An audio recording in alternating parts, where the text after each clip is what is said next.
Surprise, bitch. I bet you thought you'd heard the last of me. You like scary movies? Uh-huh. What's your favorite scary movie?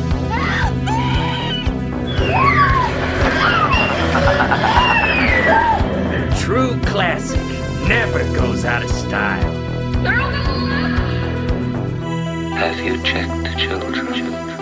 Boogeyman! Boogeyman! Boogeyman! Boogeyman! Boogeyman! They're coming to get you, Barbara. We all go a little mad sometimes. Why do you want to know my name? I want to know who I'm looking at.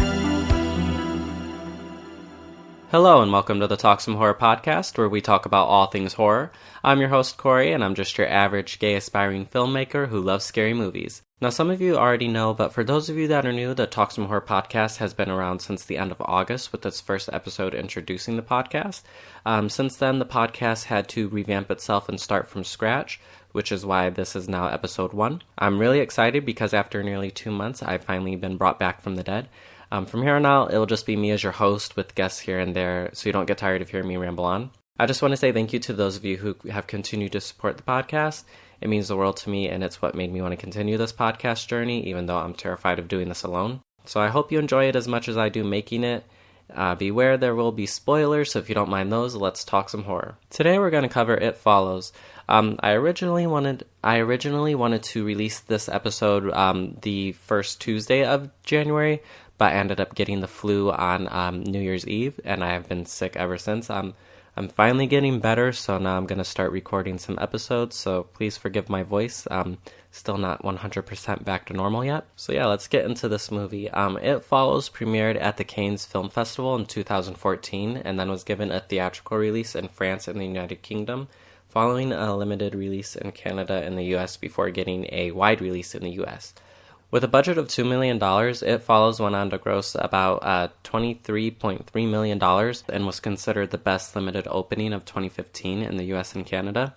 It received critical acclaim for being smart, original, and above all terrifying.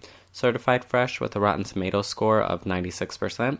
It currently holds a rating of 6.8 out of 10 on IMDb and 83% on Metacritic. Writer and director David Robert Mitchell came up with the idea based on recurring nightmares he had as a kid where something was always following him. He later came up with the concept of sexually transmitting the entity after a desire to make something that people could transfer from one to another.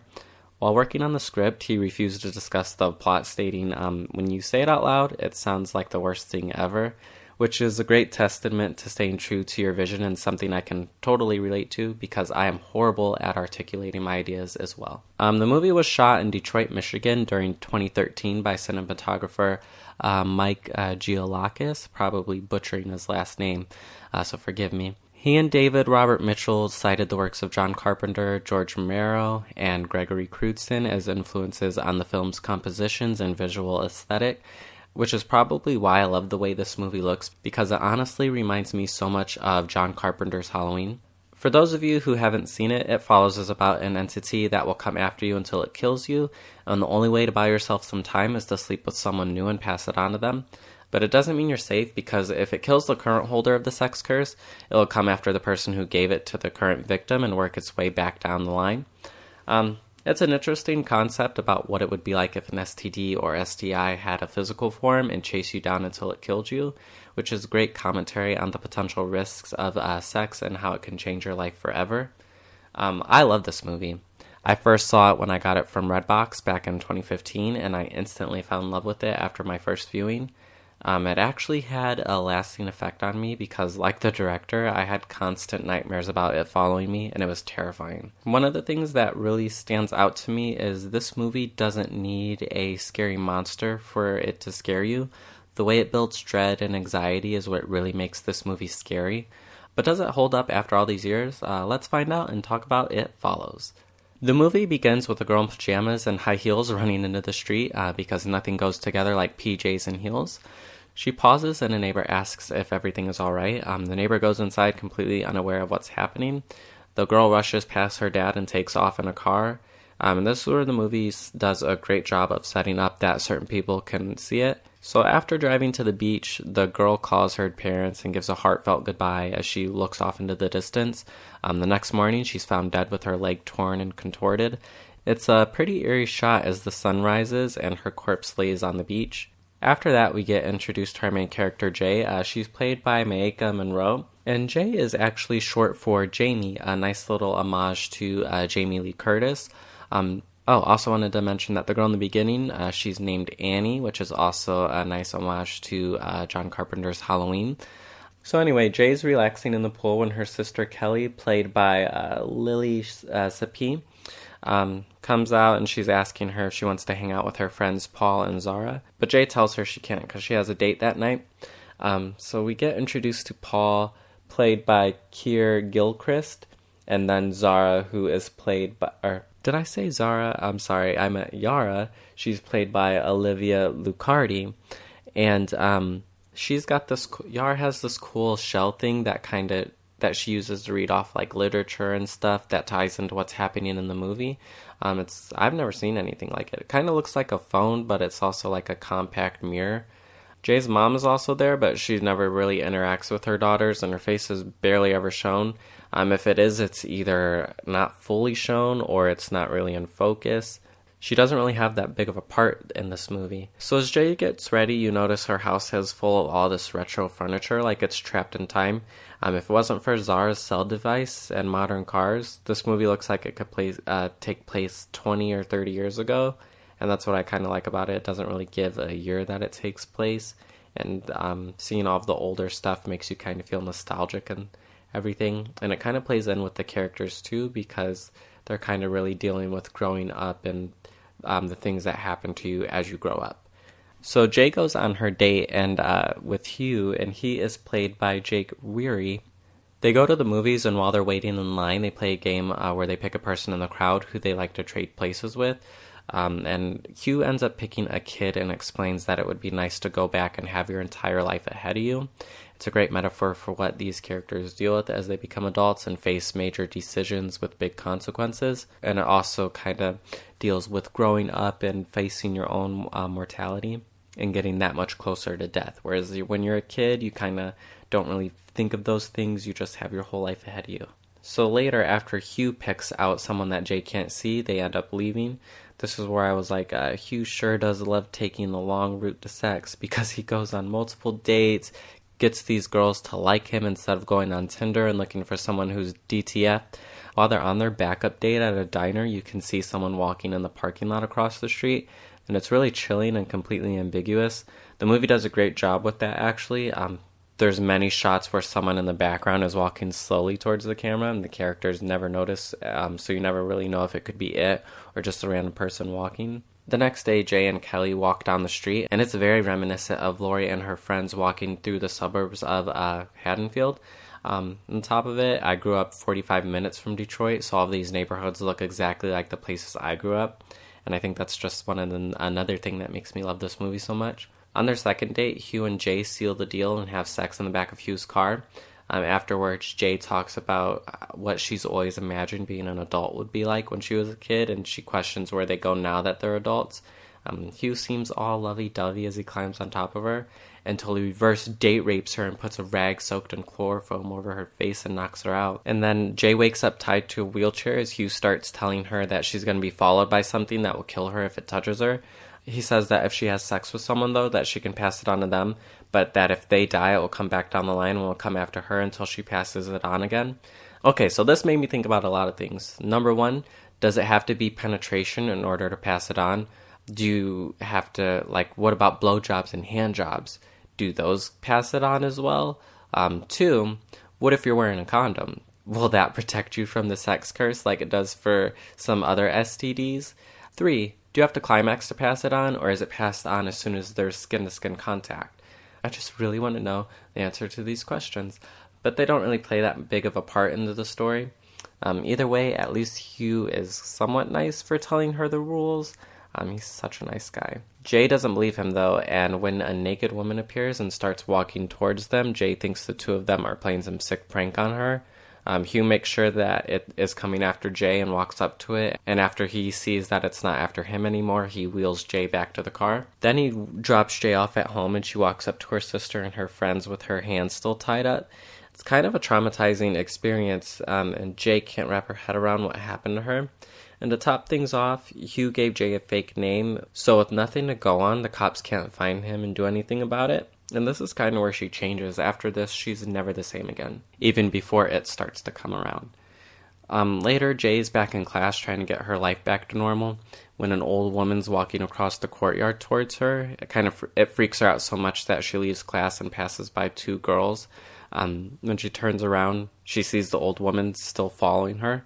She tries talking to it though, and the two girls she passed earlier look around confused and respond to her, revealing that they can't see what Jay sees. And it's a great moment that's simple yet terrifying. You really wouldn't think that an old lady just walking towards you would be scary. It gave me the chills. And then Jay dips the fuck out of the school and heads to the ice cream shop where Paul and Kelly work. Paul suggests that he comes over and keep Jay company, but Kelly and Jay shut him down immediately. And this is kind of where Paul bugs me. He's kind of like that guy who looks for an opportunity to crawl out of the friend zone all the time. Although he means well, he just always comes across really creepy to me. So anyway, Kelly tries to tell Jay that it's all in her head, but Jay's so shaken up that she decides to actually take Paul up on his offer and have him come over and keep her in company with Kelly and Zara. During the sleepover, though, Jay can't sleep, so she joins Paul on the couch, and this is where they talk about their first kiss and the first time that they looked at dirty magazines together. And it's just another moment where the characters are reminiscing about being children and kind of their first experiences with finding out what sex was and everything, because after that, that's when Jay's mom had to talk with her and everything. Suddenly, though, they hear a window break in the kitchen, and Paul goes to investigate but doesn't see anything. He goes upstairs to go get the others, and Jay decides to check it out for herself. That's when there's this half-naked woman walking towards her, and it starts pissing on itself. To me, this form looks like a rape victim with its clothes torn and everything, and the makeup running, and then the way that it's pissing on itself. And it's one of two where the entity doesn't look like just your average person that's naked and looks like a victim of something. So Jay runs upstairs and locks herself in her room, and then Paul and Kelly convince her to let them in, and then they try to calm her down. This is when Yara knocks on the door, and then when they open it to let her in, she stands there in the doorway with a long dark hallway behind her. And then you hear these loud footsteps, and a tall man with no eyes walks up behind her. That part always freaks me the fuck out. After I watched this movie for this review, I was terrified, turning off the lights and going to my room. So yeah, Jay books it, and she climbs down her balcony, and she runs away to a nearby park. And this is where her paranoia really sets in, because when her sister and friends walk up to her, she hesitates before going to them. And the fact that she's at a playground, continues to play with characters, keep doing or saying things that refer to their childhood. And then this is when Greg comes along, and he's played by Daniel Zovato. He just comes to see what's going on. He's Jay's neighbor across the street.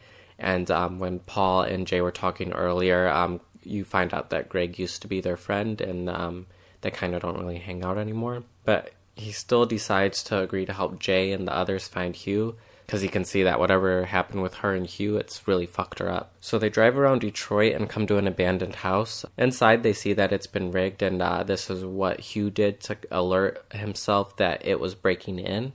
He's got like these cups and cans on the windows on a string. And he even cut holes in the walls to connect rooms, so he's never in a room that has only one exit.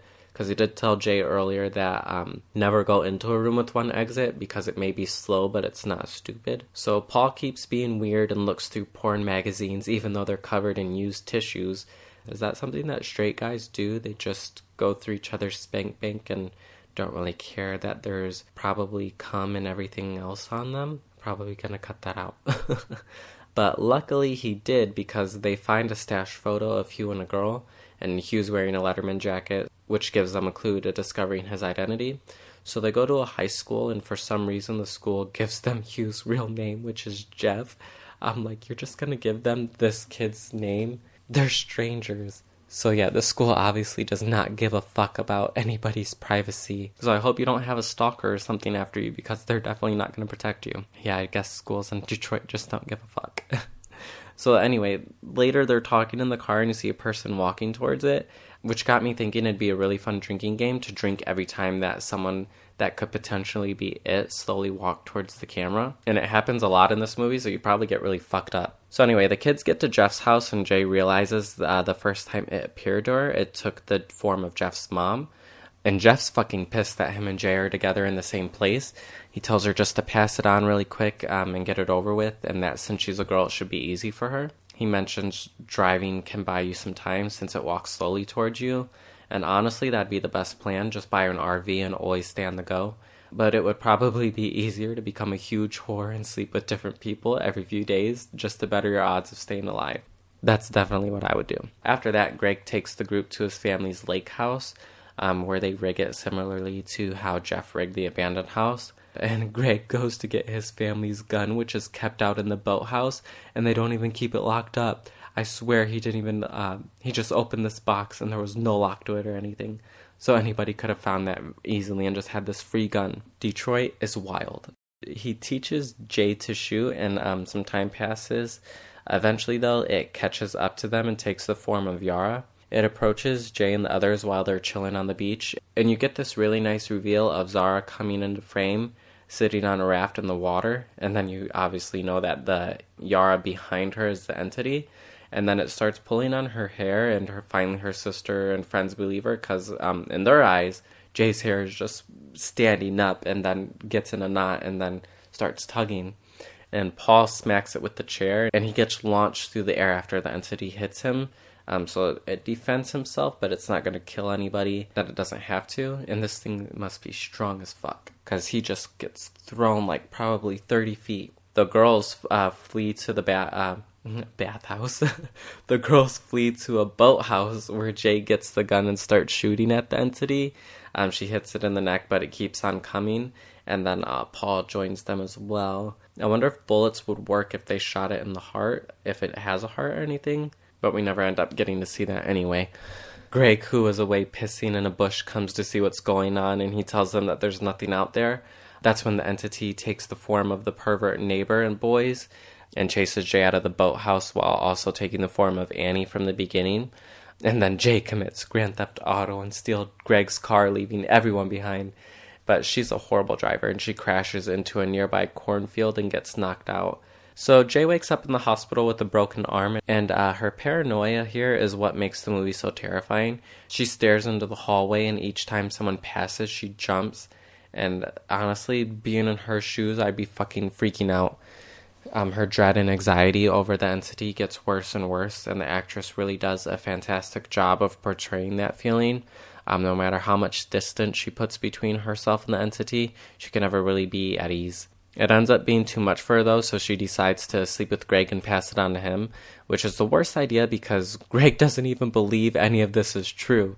So you're going to pass it on to somebody who's so nonchalant about everything versus somebody who believes you and is going to actively work to pass it on to somebody else and buy you both some time. So anyway, they have gross hospital sex, and Paul soon finds out. And he gets these crazy jealous looks as he watches Jay and Greg flirt. And he just is like giving off these serial killer vibes.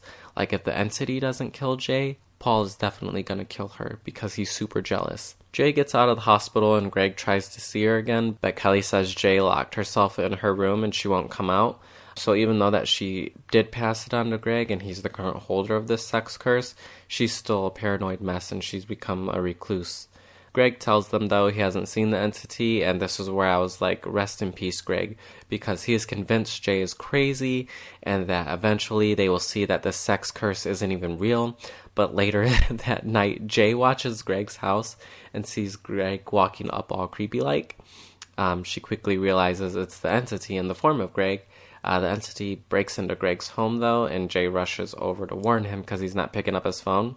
When she gets to Greg's room, the entity's in the form of his mom, and it bangs on the door, and it kind of stops and gives Jay this weird look, like it's really annoyed and pissed that it hasn't been able to kill her yet.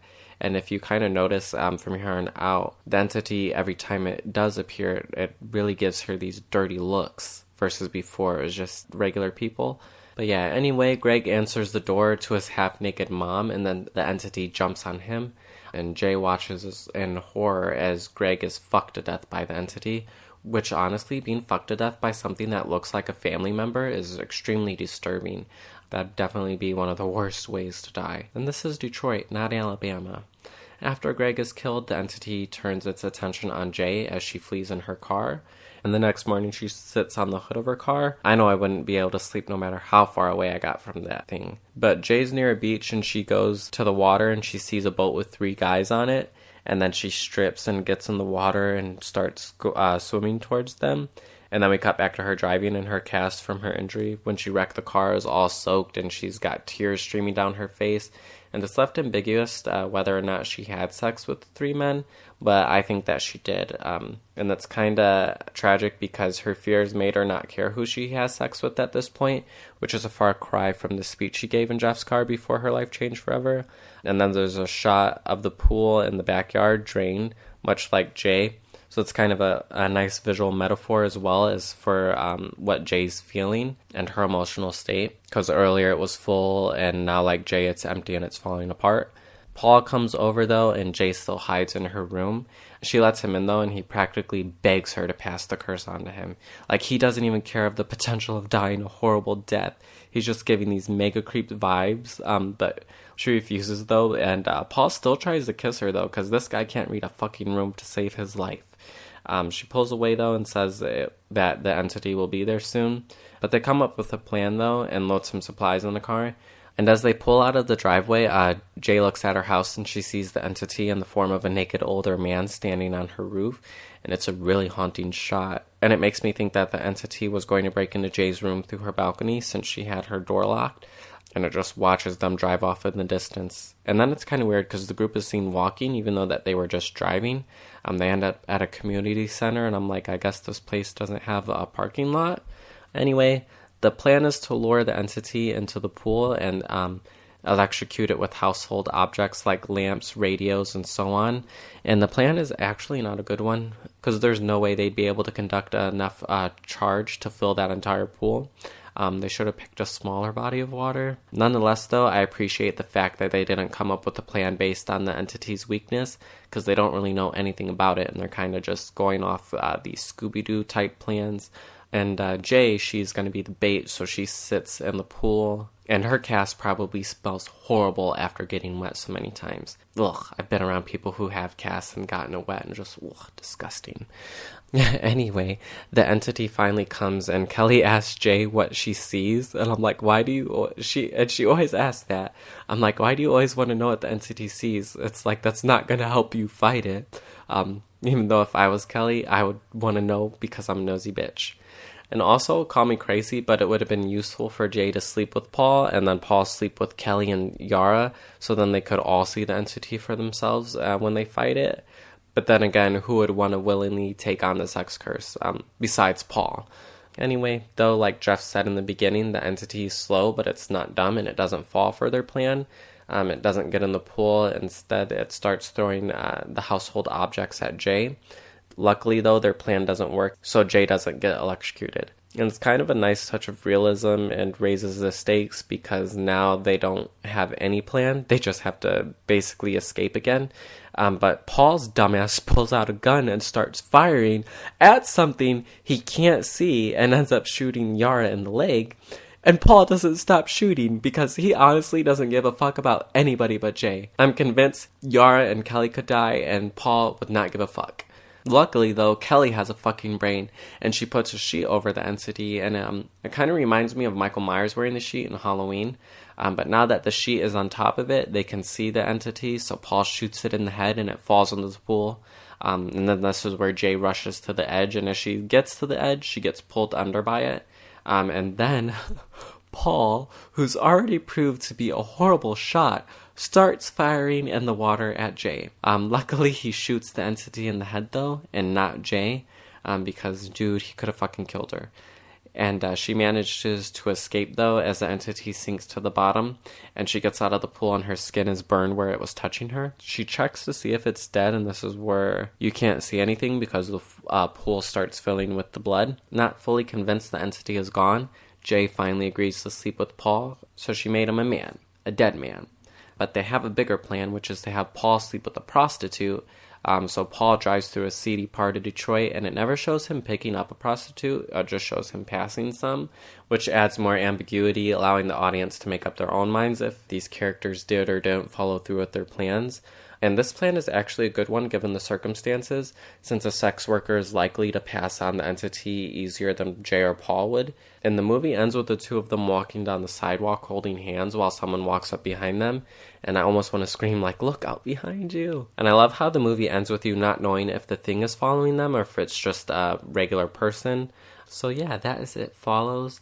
And I was blown away when I first saw this movie, and honestly I think it's one of the modern horror masterpieces of the last 20 years, and it's easily one of the best horror movies of the last decade, which is why I picked it. I never get tired of this movie no matter how many times I watch it. I think the plot was a unique concept and executed very well. I love how the movie doesn't use gore, jump scares, or scary-looking monsters to scare you. It scares you by building suspense, dread, anxiety, and uses normal-looking people for the most part, with the exception of the tall man. I think it's a great scary movie by using different elements to terrify its audience compared to all the other horror movies we get where they focus on monsters or killers delivering the scares, or ghosts or things like that. The acting can seem a little flat at times, but I think that's what the director is going for, and honestly, I love it. I don't feel like I'm watching movie characters. I feel like I'm watching real people who aren't animated for the sake of being animated, which brings me to the direction. I thought David Robert Mitchell did a fantastic job with It Follows and crafted a story that seems silly on paper, but on screen was actually a very well-made horror film with a pretty big following, because most horror fans I know say that it's one of their favorite recent horror movies. I can't really think of anybody that I know that doesn't like this movie that is a horror fan. On top of a well-written script and good direction, the cinematography is beautiful to look at. It uses wide shots, which reminds me of Halloween because you're always looking around for the entity on the screen. Some notable shots were when Jay's in the wheelchair and the camera's mounted in front of her. I also loved the tall man towering over Zara in the hallway. It's so scary the way you hear the footsteps before you see him and then he comes out of the dark. I also enjoyed the 360 shot when Jay and Greg go to the high school to get Jeff's real name. So next we have to talk about the score, which was created by Disaster Piece. It's like its own character. It's very unique and the sound stands out compared to the generic horror scores of most horror movies. My favorite track has to be Detroit. It's a creepy song that makes me feel like there's impending doom, and the way it plays when they drive through Detroit is a nice touch. I could honestly go on and on about this score. I even put it on when I'm writing my own horror stories. And it's kind of funny, they picked Disaster Piece because they enjoyed one of the scores that they did for a video game. And I think that this was their first movie score, and I think they did a fantastic job, and they honestly need to do more. One thing I will say, though, is that Kelly and Zara, I don't know why I keep calling her Zara.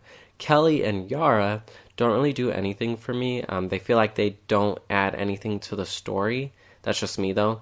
The acting isn't bad, but the characters like Paul, Greg, and Jeff play a major part in the plot and with Jay. And I think Jay is a great protagonist with the way she goes from a normal college student to a recluse living in fear every second of her life. And then kind of how she kind of basically has to sleep with random people in the hopes to stay alive a little bit longer. But as far as Yara, she's just there to read things that reference the story.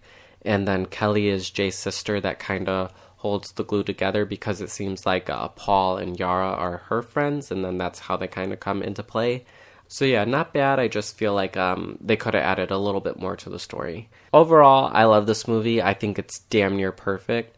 With that said, I'd rate this movie 9.5 out of 10.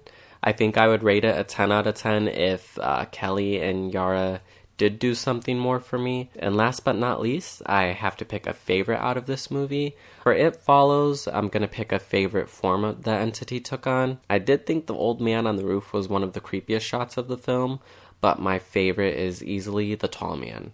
The way his eyes are missing and him standing in the hallway behind Zara scares the fuck out of me.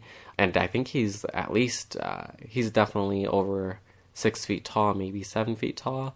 I don't know, he just stands out, and if he was the form that it took and followed Jay for the whole movie, fucking terrifying. So yeah, that's been It Follows. Before I close this out, I was going to do a spooky topic at the beginning of the year before I got sick. I actually did record it, but then I ended up not being able to edit it. Maybe I will at some point. It was basically just me going over my anticipated movies of the year, and then also the movies that I liked in 2019, as well as the 2010s decade. So yeah, just as a bonus, maybe one day I'll end up editing it.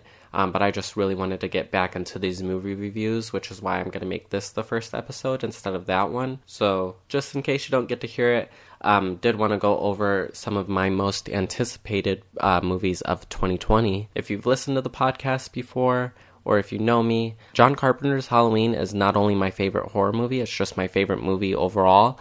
And the franchise is my favorite horror franchise. It's not the best. It definitely has its faults. It's a fucking mess. But at the end of the day, I love it so much. So I'm definitely the most excited about Halloween Kills. I really liked what Halloween 2018 did for the franchise. I liked the direction that they took. So I'm excited to see where Halloween Kills goes. And I like that they do have a plan. So they're going to be continuing that in Halloween Ends the following year. So it'll be nice to see a vision of a beginning, middle, and end play out versus a movie that's just trying to capitalize off of the previous movie's success, which this franchise has never had before, and which I think if you do have a franchise, you definitely need to do that, because when you are capitalizing off of the movies before its success, it shows a lot, and it makes most movies suffer. Another one that I am really excited for is The Conjuring 3. In the Conjuring universe, they do have some duds, but honestly, the Conjuring movies themselves are the strongest entries in the franchise, so I'm excited to see another Conjuring movie in that franchise. The last one that I'm really excited for is A Quiet Place 2. I loved A Quiet Place. It blew me away. I really wish I went and seen it in theaters, but I'm going to be watching A Quiet Place 2 in theaters, which also brings me to my next thing that I want to talk about real quick. I am going to be watching all of the upcoming horror movies that are getting theatrical releases the day that they come out, and then I'll be releasing a Patreon exclusive episode covering those movies. I am behind. I missed The Grudge and Underwater because I got sick, and there was no way that I was going to the movies and I was going to record an episode on them. So now that I'm releasing It Follows, I believe the next movie to come out is The Turning, and then I think Gretel and Hansel. So The Turning, I think, is going to be the first Patreon exclusive new release movie. Don't quote me on that. So be on the lookout for those. And then also did want to go over real quick the movies that did blow me away last year that I'm going to definitely be covering soon. Us, I thought it was a perfect mix of horror comedy. For some reason, it's hard to get likable characters in a horror movie, and The Family and Us was extremely likable. I didn't want any of them to die, and because of that, it left me on the edge of my seat during some tense moments. And I honestly think Jordan Peele has been great with the horror genre, so I'm really excited to see what he does with Candyman. Another movie that stood out to me was Brightburn, which is basically the horror spin on Superman, and what it would be like if he was evil instead of good. If you love gore and things like that, this movie's for you, and the end of it even surprised me. It Chapter 2 I thought was the perfect bookend to It Chapter 1. It felt like the same movie tone-wise and the way that it was told. There's some issues that I had with it, but I had those same issues with Chapter 1, and I honestly can't say which one I like more. I feel like they definitely need to just make a huge supercut of those movies, and I don't even care if it's going to be 7 hours long. I'll watch all of it. And it did make me cry in the end a lot, which isn't hard to do if you know me. I cry through almost any movie that has a sad part, but I really loved how invested I was with all of those characters. And one of the movies that blew me away, though, was Ready or Not. Now, with me, I love when horror movies are realistic because it's easier to put myself in the character's shoes. And then there's just something that's terrifying thinking those things could happen to you. But it's really refreshing when I can turn that off and just have fun with a movie. And Ready or Not was that movie for me last year. It's extremely fun, and the ending just makes you go, what the fuck, but in a good way. I'm definitely going to be covering that one real soon here, so if you like that movie, be on the lookout. So, alright, I have rambled on enough. Let me close this out for you guys. Just want to say again, thanks for listening to Talk Some Horror. I hope you enjoyed it as much as I did making it. If you're new to the podcast and like what you heard, don't forget to subscribe, rate, and leave a review. If you want to interact with the show, you can find Talk Some Horror on Facebook, Instagram, Twitter, and YouTube. You can also become a patron over on my Patreon if you want to help pick future episodes and gain access to exclusive content. If you need links, you can find them down in the description or by visiting talksomehorror.com. Join me next week as I cover another favorite of mine from the 2010s, Don't Breathe. Until then, stay spooky, creeps.